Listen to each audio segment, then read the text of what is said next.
Welcome to Know This Live. I'm Zinhle Essamuah. Members of the AAPI community are calling for more representation after a huge spike in hate crimes in the wake of the pandemic. Some say the deadly shootings in Atlanta are a tipping point for a problem that existed long before COVID-19. Celebrities now have used their platform to amplify these efforts, including actor Daniel Wu. He joins me today. Thank you so much for being here. Hi, thank you for having me. Of course. And just jumping in, I know you've been incredibly active in the movement to stop AAPI hate, and the group Stop AAPI Hate has tracked more than 3,800 incidents of hate crimes in 2020 and 2021 alone. For you, what was the tipping point? What made you say, I need to mobilize, speak out, and say enough is enough? I think what the tipping point for me was the incidents happening in the Bay Area. I live in Oakland, California. I grew up here in the Bay Area. This is a typically a diverse community who's got along well together. And to see the increase of these hate crimes over the past year, I think the tipping point was seeing Visha Radpanapakdi get killed in San Francisco, pushed over, and then following the next couple of days, a 91-year-old man pushed over in Oakland, Chinatown. My father is 91 years old, and so when I saw that video, I just couldn't help but think of him and think of my family and think of trying to protect them. So I think that was the last straw for me to try and stand up and trying to protect my local community. And I know we spoke briefly before that you seem to be close with your family. How have you been coping with this and processing these many attacks, many of which have been, as you stated, against elderly Asian Americans? It's been very difficult. I mean, to see it happening to family, friends, people that I know very closely that are afraid to go out in the streets. It's this has never happened here in the Bay Area like this before, and so it's really shocking to see it happen in such a diverse community. And so it's been difficult. It's very difficult every day watching these videos, seeing people getting attacked, seeing people getting beat up, seeing people getting spit on and yelled at to go back to China. It's just really hard, especially someone like me who's grown up in this country who then went away to build a film career because being an Asian American male, it was a very difficult path to try and do in the United States. So I went and did that in Asia, and while I was there for 20 years, I did not have to deal with racism at all. I was with Chinese people, and people looked at me as a person with a skill set that was that was not based on skin color. It was based on my skills and abilities, and that's why I was hired for a job and not to fill in a token, Asian role or something like that. And so then coming back here in 2016 was kind of a culture shock for me coming back and realizing like that part of my brain had been relaxed a little bit, and I had to need to pump that up. And then when COVID started to happen and all the sort of political rhetoric from Trump, China virus, Kung flu, all those kind of things, it was just shocking to see that our country has kind of devolved to this state. Thank you for sharing that. And I wanted to go there outside of the realm of activism in the space of entertainment. I know that Hollywood has had an ongoing coming to terms with a lot of white-centric casting and stories. And Hmm. you've even said, growing up a Chinese American kid in the 1970s and 1980s in California, I saw no possibility for me to become an actor. Can you just describe the environment in Hollywood for us as an Asian American actor? Well, I think it's gotten better over the past few years. There's been great moves in terms of diversity and trying to diversify Hollywood, and so that those have helped a lot. But prior to that, for my entire youth, there was no representation. I saw Bruce Lee on screen, but he was not necessarily Asian American. He was doing Hong Kong films, right? And so there was no representation. The things I saw were like 16 Candles, Long Duck Dong, really bad stereotypes of what an Asian male could be, and they're all oftentimes emasculated. And then my sisters, Asian American sisters, were often hypersexualized, and put in, those kind of exotic roles. And so that kind of misrepresentation has also hurt us in terms of our representation now.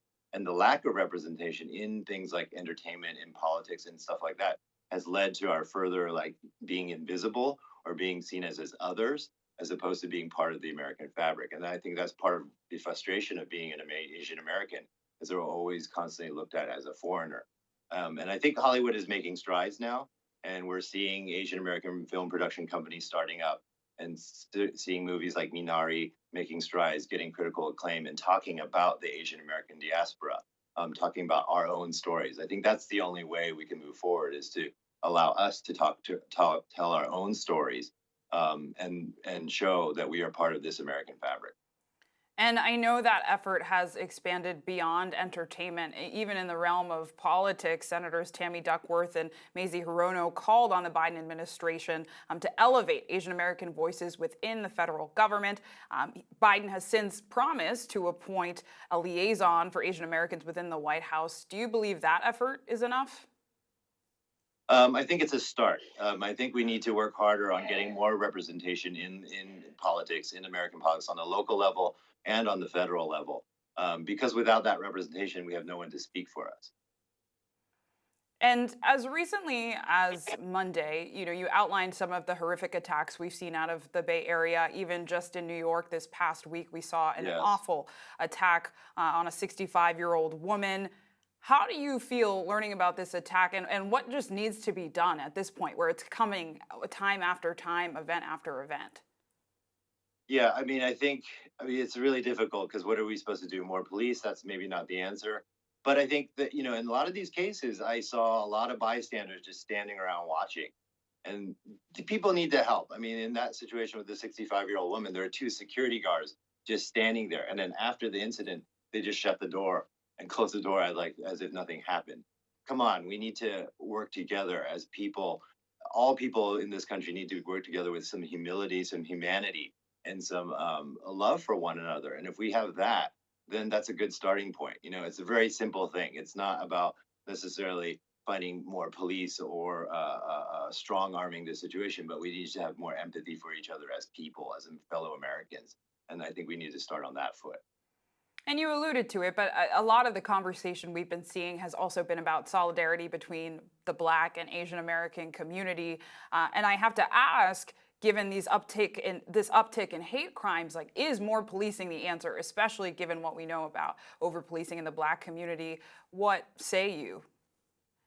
Yeah, no, that's a difficult matter. I think, with issues of restorative justice and all of that, we need to look at the system and figure out how to make it work properly. I think what's happening in San Francisco is that there's concepts of restorative justice, but the system has holes in it. There's flaws. We're seeing people getting arrested and getting released on the same day and then going out and doing, the same crimes over and over. In the case of Paco, he was recently shoved over and killed in Oakland, Chinatown, or in Oakland recently. He had an ankle bracelet on. He was on home arrest. And so this guy, actually should have been being monitored more closely or put in, having counseling or rehabilitative programs. But, catching and releasing people does not help the situation. We need a proper system to really think about how to take care of these troubled individuals in our society and not just let them be, because the system is broken and we need to fix it, and we need to long-term goals and long-term systems to fix those and not just band-aids.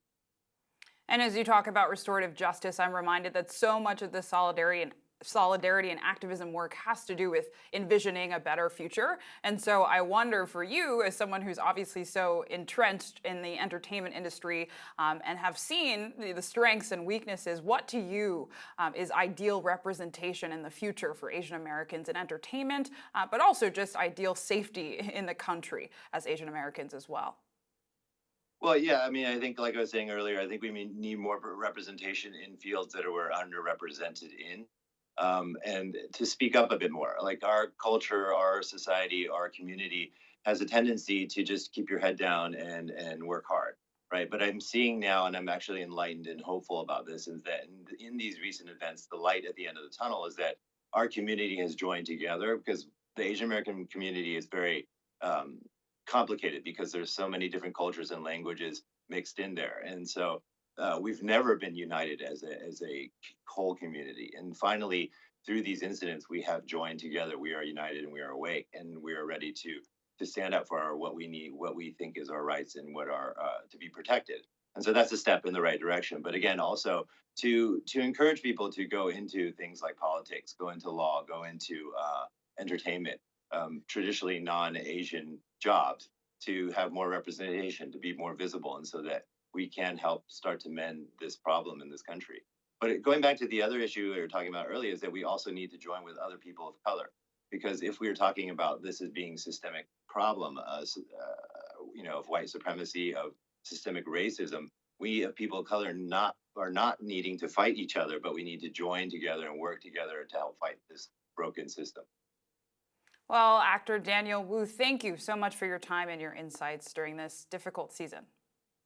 Thank you so much for having me. Thank you for allowing me to express my views. Of course, and thanks to everyone for watching. This has been Know This Live. I'm Zinhle Essamuah.